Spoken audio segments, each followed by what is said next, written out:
పరిశుద్ధాత్మ మీ మీదకి వచ్చినప్పుడు మీరు శక్తి నొందెదరు.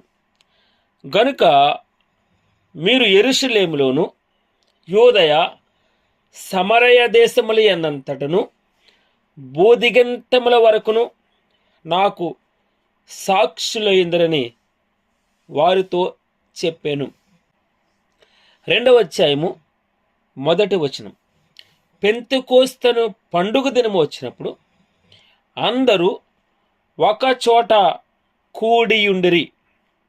అప్పుడు వేగముగా వీచు బలమైన గాలి వంటి ఒక ధ్వని ఆకాశము నుండి అకస్మాత్తుగా వారు కూర్చుండి ఉన్న ఇల్లంతయు నిండెను. మరియు అగ్ని జ్వాలల వంటి నాలుకలు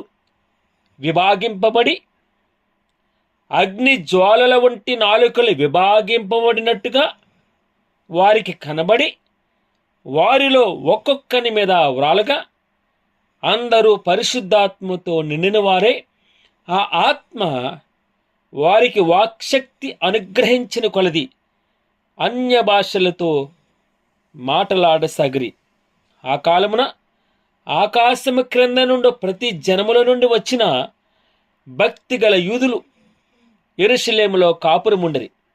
ఈ శబ్దము కలుగగా జనులు గుంపులుగా కూడివచ్చి ప్రతి మనుష్యుడు తన స్వభాషతో వారు మాటలాడుట విని కలవరపడిరి. అంతటా అందరూ విభ్రాంతి నొంది ఆశ్చర్యపడి, ఇదిగో మాటలాడుచున్న వీరందరూ గలిలీ కారా? మనలో ప్రతివాడు తాను పుట్టిన భాషతో వీరు మాటలాడుట మనము వినుచున్నామే, ఇదేమి?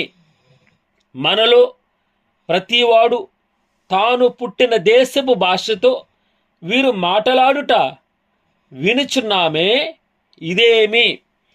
పార్తీయులు, మాదీయులు, ఎలామీయులు, మెసొపొతేమియ, యూదయ, కప్పదొకియ, పొంతు, ఆసియా, పురుగియ, పంఫులియ, ఐగుప్తు అను దేశములందరి వారు, కురేనే దగ్గర లిబియా ప్రాంతములయందు కాపురమున్నవారు, రోమా నుండి పరదోసులుగా వచ్చిన వారు, యూదులు, యూదమత ప్రవిష్టులు, క్రేతీయులు, అరబీయులు మొదలైన మనమందరమును వీరు మన